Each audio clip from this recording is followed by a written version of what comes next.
Bakit pa meron pa tayong job interview? May trabaho, teacher na ito eh. Ayan, congresswoman pa. Bakit pa natin i-interview sa job kasi interview? Kasi Lakay, magle-level up daw. Magle-level sa up. Senado, Lakay. Ang ating aplikante ngayong araw, Lakay. Ipakilala mo, Sister L? Ipapakilala ko na, Lakay. Pero siya ay isang guro, pero math teacher siya. Sabi ko sa kanya kanina, Lakay, ayaw ko ng math. Pareho tayo mga nasa journalism eh. Ayaw ng math eh. Ha? Pagka tinanong ka, math, sige, okay lang, ikaw na. Kaya mo na yan. Pero Lakay, itong ating job interviewing ngayong araw, siya, Lakay, ay bahagi ng partidong Makabayan Coalition ng Mamamayan o Makabayan. Lakay, ito pala ay taga-Tagudin, Ilocosur. Ilocana at Gaya Mapa. Yes, isang Ilocana at nagturo siya, Lakay, sa nagagat, nasiglat, ayan nga road. Hindi ko na naman naiintindihan siya sabi mo. Sa pagka-Ilocano kasi nagaget, masipag yan. Basta Ilocano, masipag yan, Sister L. Ayan. Bawal ang tamad sa mga Ilocano. Kung hindi, wala ka kakainin. Ay, sinabi mo. Nagturo siya, Lakay, ng high school bilang mathematics teacher at nag-retire siya matapos ang 25 years, Lakay. Noong 2013 lang pala siya umalis sa pagtuturo. Wow. At nagtapos siya ng cum laude lang naman, Lakay. Cum laude, ha? Sa kursong Bachelor of Science in Secondary Education, major in Mathematics sa Philippine Normal University o PNU. Hindi ko na sasabihin kung anong taon. At siya, Lakay, ay nag-ano naman ng postgraduate course. Kumuha siya ng Master of Science in Mathematics pa rin. Education sa pamantasan ng lungsod ng Maynila. At nagsilbi siya, Lakay, na guro. Skola ng bayan. Nagsilbi nga siya, habang nagsisilbi siyang guro, Lakay, naging union activist na humawak ng iba't ibang posisyon at naging aktibong miyembro ng Alliance of Concerned Teachers mula 1989, Lakay.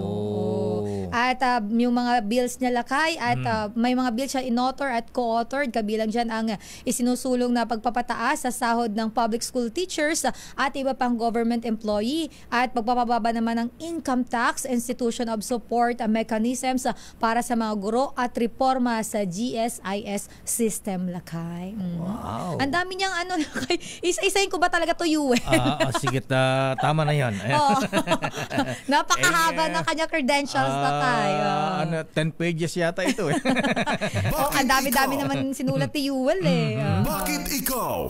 The DZRH Job Interview for 2025 Midterm Elections. Pabati mo natin si Congresswoman Franz Castro ng AK Teachers Party List. Congresswoman, good morning. Naimbang nga bigat, Apo Diputada. Naimbang nga bigat, Manong Deo. And sa ating kay Sister L. Good morning po, Congresswoman Ma. Ayan, ako na unang magtatanong, Ikaw Sister na, L. Lakay, Ayan, Congresswoman Franz Castro. Ayan, kayo ay isang retiradong guro, ayan, labor union leader, aktivista, kongresista. Bakit ngayon? Bakit ninyo gustong maging senador? Kagaya na sinabi mo, Lakay Deo, gusto ko talagang siyempre mag-level up. Yung aking naging experience dito sa House of Representatives ay tingin ko isang qualification.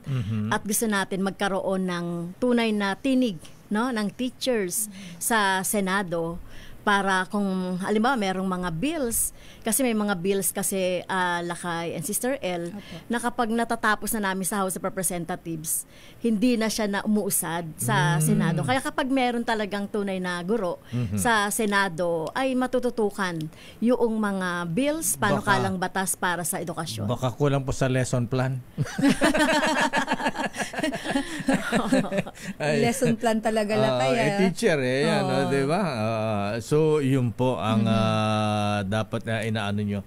Advocacy po ninyo. Ayan. At Lakay, may susugan ko lang yung tanong mo dahil bilang isang guro si Congresswoman Franz Castro, nitong nakaraan lang po kung mayroon pong pumasang bill dito sa Kamara, yung House Bill 11213. Ito po yung nagbibigay ng option sa mga estudyante na nakagraduate ng grade 10 na pwede po silang mag-college na or yung tech-voc, yung vocational course na lang ang kanilang i-enroll. Medyo ano po kasi to kung parang medyo naguluhan yung mga kababayan natin dito kasi may K-12 po tayo eh. So ano po kaya ang inyong masasabi? Suportado niyo po ba itong bill na ito? Kasi parang medyo marami pong nagsasabi na kami nag-K-12 kami tapos biglang magka-college kami. Pwede naman pala ngayon may bago na pwede naman dumiretso mag-college, hindi na mag-K-12. Well, meron kaming reservation dyan, Sister L, dahil oo nga't makaka-graduate na at after grade 10, pero may discrimination ito. Yes, kasi pag pumunta ka ng college, you have to take pa yung test. Mayroon pa yung test. Tapos pero lahat ng grade 10 na graduate dito ay pwede namang mag-tech-voc. Kaya lang, syempre, mas marami kasi gusto ng mga bata na mag-college work. Kaya parang tingin nga natin may discrimination. Kung naalala mo, Lakay, yung NCEE. Ay, opo. Wala na ba yung NCEE? Awanin. So yung NCEE, tinutulan namin yon kasi nagkaroon ng discrimination among students. Kasi parang binubuslo nila yung mga bata sa test na kung sino yung pumasa lang, siya yung pwedeng magkolehiyo. No? Parang, at baka di pumasa, vocational ka. Vocational education. So kahit nag-graduate ka ng grade 10, dyan sa panukalang batas na yan, hindi ka pa rin makakakuha ng college degree or college work kung hindi ka papasa sa test. So mayroon pa rin siya talagang test. Ang sabi nga dyan yung honor test. So yun yung ganun. At saka yung discrimination, Congresswoman Franz Castro, dahil sabi nung una, no i-introduce ang K-12, pagka K-12 ka, pwede ka nang magtrabaho. Ngayon, pagka graduate ka ng K-12, nakasabi mo mag-apply yung graduate ng UP, Ateneo, De La Salle, kawawa yung K-12, hindi tatanggapin. Yes, oo. Kaya gusto nga natin, Lakay Deo, Sister L, ma-strengthen, paunlarin yung basic education para nakakapag-compete yung ating mga estudyante na pumasa sa mga mahusay na mga eskwelahan, no? Katulad, sabi ko nga, dapat nga lahat ng mga school katulad ng Philippine Science High School, di ba? Na yung standard ay katulad ng sa maraming mga public school, yung 47,000 na mga school. So, yun yung gusto natin para wala talagang madidiscriminate kasi ayaw din naman natin sabihin na dapat ang makapasok sa UP, PUP at iba pang magagaling na school ay mga ano lang, no, mga public lang or siyempre ang edukasyon kasi Sister L and Lakay Deo is for all, mayaman o mahirap, dapat maka-access sa education. Hindi po privilege sa mga may kaya lang. Yes.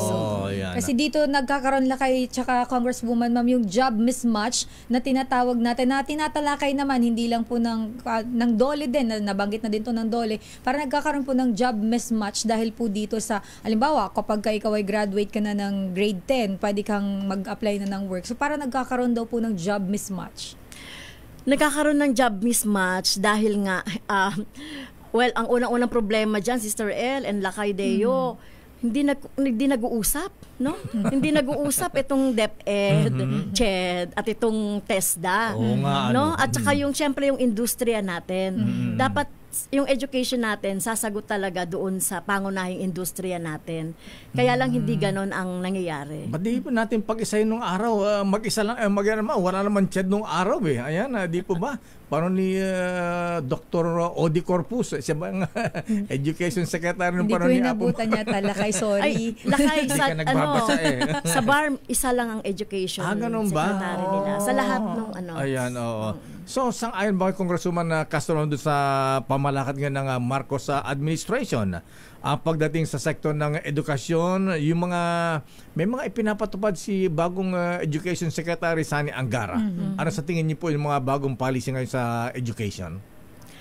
Well, noong unang pagpasok niya, no, may mga policy siya na ipinatutupad, no, katulad nung yung pagbabayad ng overtime pay sa mga teacher, yung overload pay sa ating mga teachers. Tapos sabi niya nga re-reviewin itong K-12 program.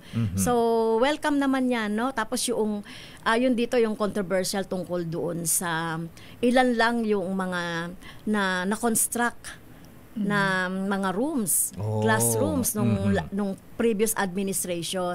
So sa tingin ko, yung sabi niya, mas aagahan yung procurement process daw, no, bago mag-budgeting. So gusto talaga nating mapunan, Lakay Deo, 160,000 more or less yung kakulangan natin sa mga classrooms. At ito nga, dapat din reviewin yung tignan na rin niya pati yung mga position ng principal. Kasi sabi ng EDCOM, Ay, oo nga kalahati ng mga eskwelahan natin, 24,000 yan, Lakay and Sister Deo, na wala talagang mga principal, Oo, TIC, opo, OIC. opo. Paano yun, no? Wala mga head. Paano mapaganda ang ating pamalakad sa edukasyon pagka walang principal sa mga eskwelahan natin? At isa pa, ayan, madagdag ko na rin, ayan, itutuloy yung naging dahilan ng pagpaharap ng impeachment kay Vice President Sara. Yung mga laptop o computer sa mga estudyante, sa mga profesor, mga guro, hindi pa po natutugunan, Congresswoman Castro, ma'am. Ayan, paano ba ang dapat gawin dyan para mapadali? Tama kayo, Lakay Deo. Tapos sa ngayon nga, di ba, 2025 na budget, binawasan pa ng 10 billion yung budget na education para sa computerization. Well, kailangan na talaga ng mga laptop and yung mga equipments dahil ginagamit din yan sa sa test, international test, sa computer na magamit ang mga bata. Kaya kailangan na, so yung una-una, ayan, nasimulan na ng Committee on Good Government yung pag-iimbestiga noong mga yung mga laptop na mataas ang presyo, mababa naman ang kalidad, yung mga laptop na nakaimbak lang sa mga warehouse, yun, sinura naman namang imbestigahan. Ayon sa World Bank, Congresswoman Castro, ma'am, 9 out of 10 na Filipinos ay unable to read and understand a simple age-appropriate text sa edad na 10 taon. Ayan. At patuloy po ang pagbagsak natin sa reading and mathematical proficiency sa mga estudyante. Bilang dating grupo, ayan, math teacher, ano po ang mga dapat nating baguhin? Yan, talagang nakakabahala yan, Lakay Deo, dahil nga sa ganyan ay yung ating mga estudyante talagang struggling talaga sila. Hindi lang kasi problema sa education per se, Lakay Deo and Sister El. Problema rin ito sa ekonomiya. Kasi kung may mga bata na pumapasok na gutom Totoo. sa eskwelahan, paano ma-observe yun? Kung yung mga bata ay kulang-kulang talaga ng mga kagamitan sa eskwelahan, problema yon. Kung yung mga bata ay nagsisiksikan sa mga classroom, ay problema yon. Kaya dapat natin i-address. No? Paano natin i-address yon? Sa classroom, may panukala kami na at most 35 students per class. Kung kailangan talaga hanggang 50, no? Hanggang 50 lang. Ngayon kasi mga 60, may 70 pa. Sobrang siksika na yun, ha? Yun sa classroom, no? So punan din yung mga infrastructure, no? Tapos yung eto sinasabi ko, may panukala kami na kailangan talaga ng seryosong feeding program. At least man lang sa mga elementary kasi doon na de-develop yung kanilang brain.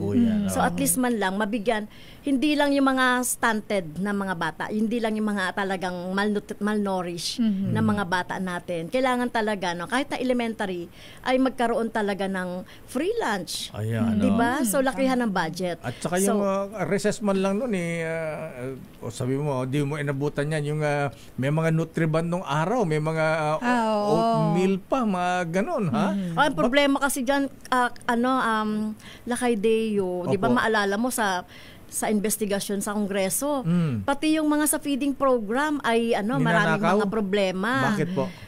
Bulok, yan mga na-distribute, panis na, nasisira na, yung may mga ganon, or hindi na-deliver. So may mga ganyan noong, lalo na noong panahon ng pandemya. Ayan, alam mo, Congresswoman Mama, napag-uusapan natin ang welfare ng mga estudyante. Dumako naman tayo sa welfare ng mga guro po natin. Simula po ngayong school year 2025 at 2026, itataas na po sa 10,000 from 5,000 yun pong annual teaching allowance ng mga pampublikong guro po natin. Sa tingin niyo po ba bilang isang dating guro, yung ganito pong pagtaas ng allowance, sasapat po ba? Sapat po ba? Somehow? Ayan. ACT Teachers po ang pangunahing author niyan. Dodoblihin yung teaching supplies allowance. So, mukhang hindi naman to sapat, Sister El, pero malaking alwan ito Ayun. sa ating mga teachers. Kasi ako, teacher ako noon. Talagang inaabonohan ko, Sister El, yung Pambili ng chok. Paluwal. Sarili paluwal. Oo. Ang inabutan kong last ay kailangan nasa pacing ka ng mga bata. So, gumagamit ako ng internet. Noon. So, kailangan kong nung internet stick. Kasi wala namang... broadband pa dati. Oo, broadband. Oo. Kasi hindi libre yung internet sa school. O kung meron man sa principal's office lang, hindi umaabot sa mga classroom. Kaya kailangan kong bumili ng ganon para maging alive yung at magiging responsive ka, relate ka sa mga bata. So, malaking aluban na rin yan. Yung doble, yung teaching supplies, pero kulang pa rin. Ayan, kasi kayo ay mga teachers yata nakalimutan ng dating Pangulong Duterte. Dinoble ang sweldo ng mga sundalo at mga pulis, pero mga teachers na pag-iwanan. Tama ka, Lakay. Oo. So, ang pinakamababang sweldo ngayon ng teachers ay second tranche na kasi nung EO 64. Kaya ngayon ay 30,000. Ang pinakabulto ng mga teachers ay hindi po tumatanggap ng sinasabi natin ng nakabubuhay at dissenting sweldo na nakaayon sa cost of living, inflation. So mayorya po yan, more than majority.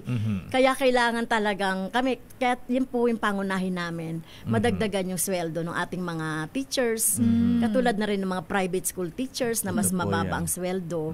Sana makaabot sa pantay na sweldo sa public school. So, mga magkano kaya yon, Congresswoman Ma'am? Mga Sister L, 50K at least. No? 50K at least ang ang sweldo ng ating mga teachers. Ito ay makatarungan ng matatawag. Yes, ito ang makatarungan. makatarungan na ito kasi karamihan sa mga teachers at naranasan ko rin yan, yung nangungutang. Ay, oo. No? Yung mga naglo-loan. Maraming teacher po ang naglo-loan. Oo, Ayan. naglo-loan. Loan dito, loan doon. Ang ginagawa namin. Yung iba, nagtinid na lang ng sandwich sa school. Ay, oo nga, di ba? Teacher ko dati nagbibenta ng ganyan sa amin. Ngayon, mga load na. Yung Load mga na. insurance. Ngayon, ginagawa ng mga teachers. Ayan, akala ko encyclopedia. Noon, meron din ganyan. Ayan, Congresswoman Castro po, Mama. Ayan, alam po ninyo sa ibang issue ngayon yung mga kalaban nyo sa politika, lalo sa mga taga PDP. Ayan, inakusan ko yung sa pagiging convicted criminal daw dahil sa paglabag sa protection of children against abuse, exploitation, and discrimination. Ang sabi po, Ma'am, hindi daw po kayo dapat maupo sa Kongreso dahil humawak ng posisyon sa Kongreso dahil sa ganitong conviction po ninyo. Ayan. Ano po ang latest dito at ano po ang inyong paano hinaharap yung mga ganitong aligasyon at lalo tumatakbo kayong senador? Well, ang update po dyan sa kaso, Lakay Deo, ay naka-apila po yan sa Court of Appeals. Okay. So, yan pong kaso na yan ay ginawa namin na pagre-rescue doon sa mga bata. No, matagal na panahon before 2018, Lakay Deo. Kasama yata si Casator na nakasuhan yes, dito. oo. Sa Toro Campo. At 13 kami no na na-convict. 13 pala. May 4 na pastor na May pastor pa. na hindi po na-acquit. Na-acquit. Oo, Okay. so ito po yan pong kaso na yan ay matagal na po no na ang mga lumad school Ayan, lumad. ay Oo. talagang na minimilitarize, no, hinaharas. So before po ng 2018, so nakakatanggap po kami ng mga report tungkol diyan. So kami naman po, ako bilang kongresista, dating guro, constituent ko yung mga teacher, pumunta po ako doon para i-rescue yung mga bata. Hindi so iba kinidnap. po, hindi po, wala pong kidnapping at saka child trafficking na kaso. So ano po na baliktad po no, yung mga pangyayari, no, ginawan kami ng gawa-gawang kaso. So ang masasabi ko lang po dyan ay, well, bilang teacher po, kung mangyayari po ulit yun, yung humingi ng tulong, dahil that night po, that moment po, nasa bingit ng kamatayan yung buhay ng mga teachers and students. Well, sabi ko nga, kung mangyayari ulit yun, gagawin ko at gagawin pa rin yun. Kasi bilang teacher, talagang kailangan talaga na matulungan yung mga estudyante. So, at mga teachers. So, ganun po yung pangyayari po dyan. Yan po ay nakaapila sa Court of Appeals para po makita po nila no na hindi lang yung time na yun na nangyayari yung mga harassment. Before pa yan. So, remember po, Lakay Deo, si President Duterte before, 'di ba sabi niya nagpahayag siya na bombahin yung mga yung mga lumad schools. Oo, may mga pahayag siya. At nangyari 'yon no na talagang more than more or less mga 200 plus na mga school talaga yung napasara. Yung ba ang dito. dahilan kaya kinuha nyo na po yung mga bata at dinala yata sa Davao City? Saan nyo ba nila hindi ganoon? po. Ano ba yung ang nangyari po doon, noon? magkakaroon po kami sana ng National Solidarity Mission dahil nga po doon sa paghingi ng tulong ng mga teacher. Before that, mayroong mga food blockade, harassment, militarization. Tapos tumawag po yung mga teacher and students doon sa kanilang principal, yung executive director nila sa school. Nakasama namin sa Tagum. Before that pa nga, Kadeo, nag-courtesy call sa DepEd, DSWD, sa LGU, bago yung November 28. So may consent ang DepEd doon sa Davao, yun nangyari? Tagum po yun, sa Tagum City. Yes po, merong consent ang Department of Education. Alam nila na doon kami, alam nila na meron kaming solidarity mission. Kaya yun, ang nangyari po doon, Kadeo. Tapos, di ba, during that time din, may martial law doon. No, kaya talagang ako nga po, 'di ba, binuwis ko na yung buhay ko doon na matulungan yung mga teacher. So talagang buwis buhay po yung ginawa namin nila Kasatur doon. Talagang ganun lang po ang nangyari no, nabaliktad. At alam niyo naman ang Davao, 'di ba? Sa Davao nangyari yung ganon at alam naman natin kung ano that time. But ano yung condition that time.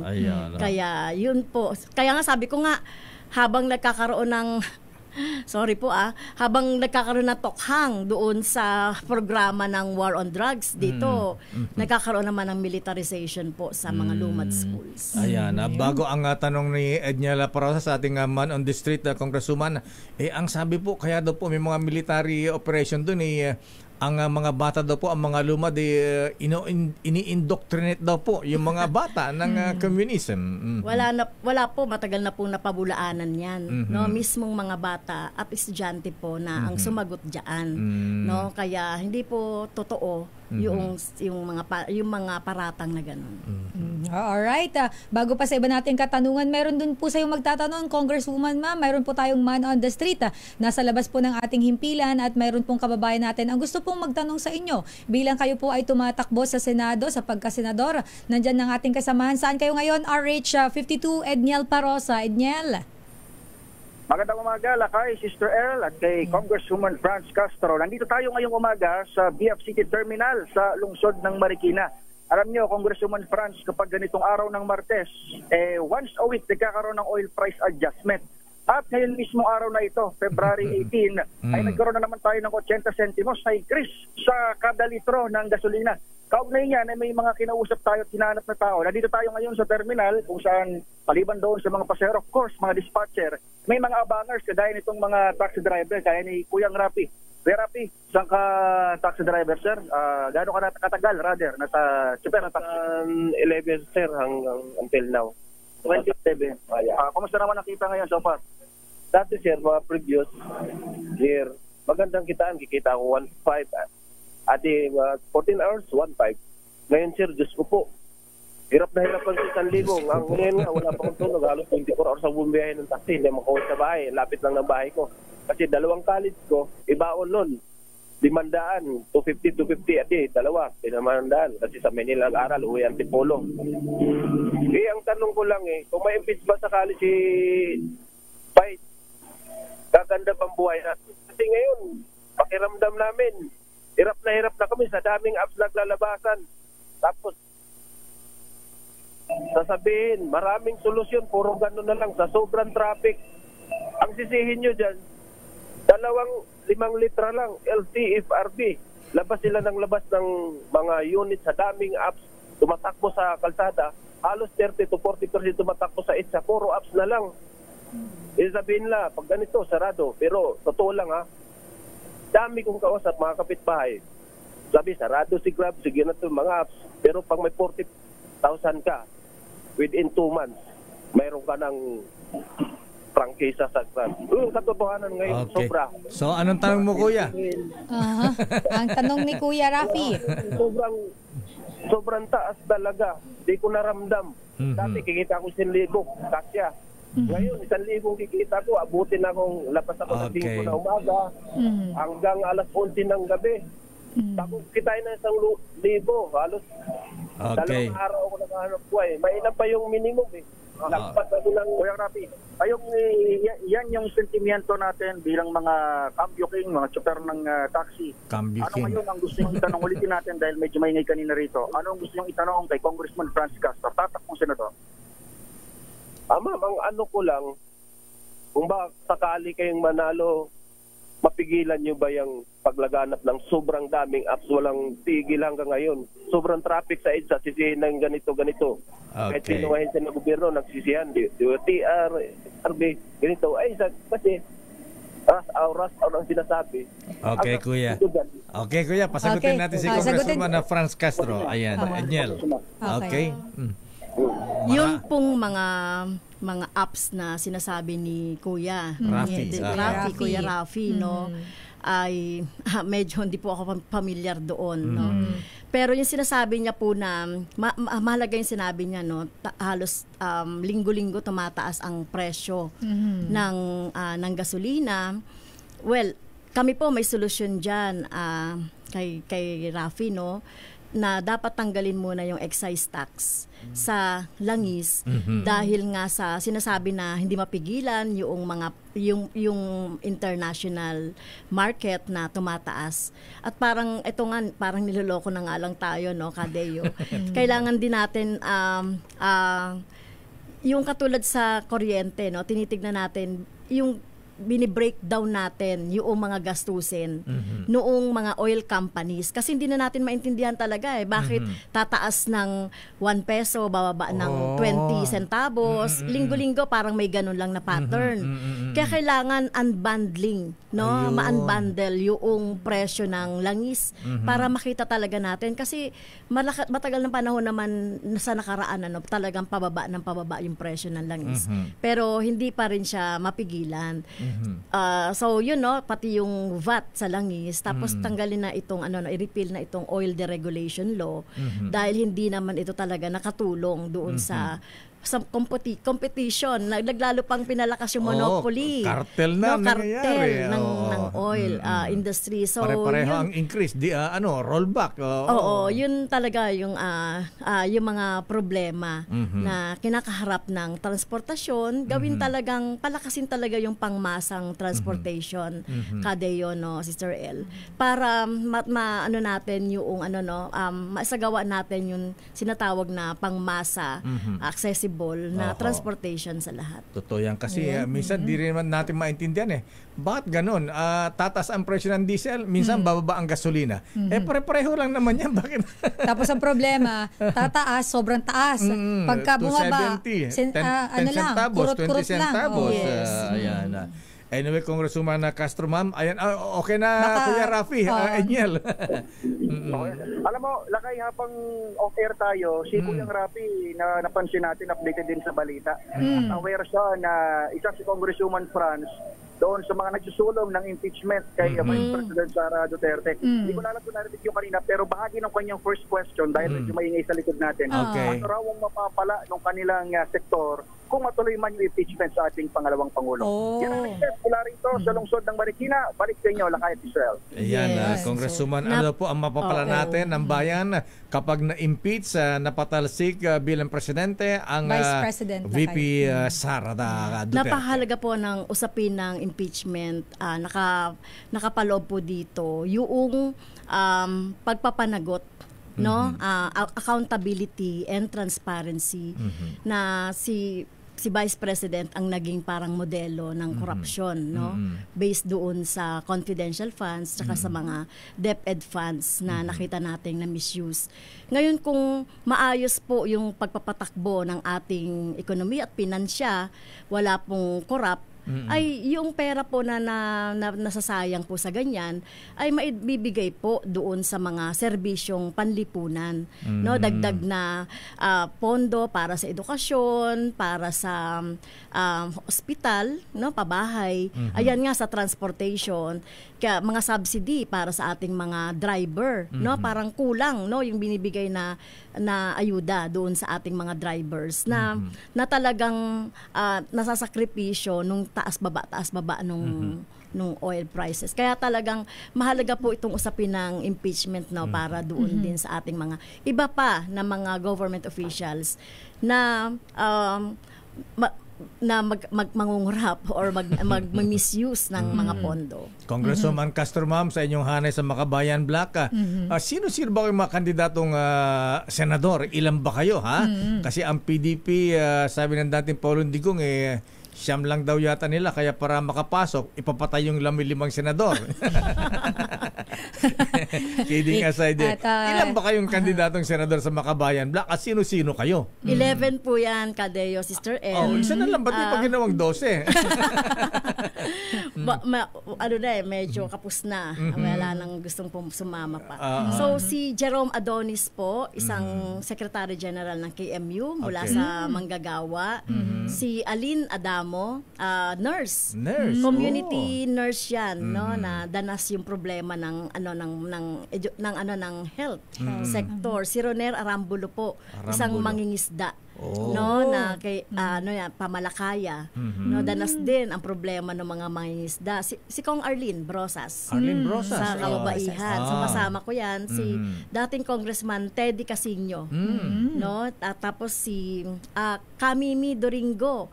Galing po ito sa mga Maralita. Okay. No, tapos si Camody Floranda, kilala niyo siguro Piston.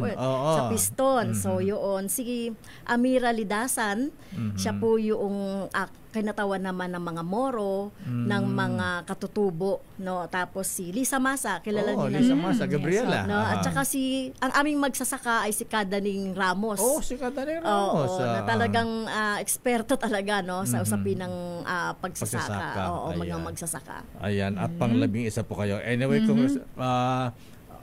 ang ihahabol ko lang lakay kasi di ba pinagtatalunan ngayon yung pagtuloy dito sa pagdinig ng impeachment ni Vice President Sara Duterte. Dapat po bang humiling ang Senado ng special session kay Pangulong Bongbong Marcos para masimula na po yung paglilitis o yung impeachment trial po dito kay Vice President Sara Duterte? Well, tingin ko po parang may humiling na, no? Meron nang nagsalita tungkol diyan. Siguro po para mapanatili yung independence ng Senado ay sila na mismo, no, yung mag-initiate ng special session para maharap na. Kasi nakalagay kasi sa Constitution na forthwith. So immediately sana ay matalakay itong impeachment na nakarating na sa kanila, no? Kaya kailangan na nating harapin to kasi nagtatanong na rin ang taong bayan kaugnay dito. So wag nang hintayin yung susunod pong kongreso, yung pag para sa amin, Sister El, wag na hintayin yung susunod na kongreso. Kung tatawid man yan sa susunod na kongreso, at least masimulan dito. Yung bang impeachment, ma'am, may blessing ba si Speaker Romualdez sa si Pangulong Marcos?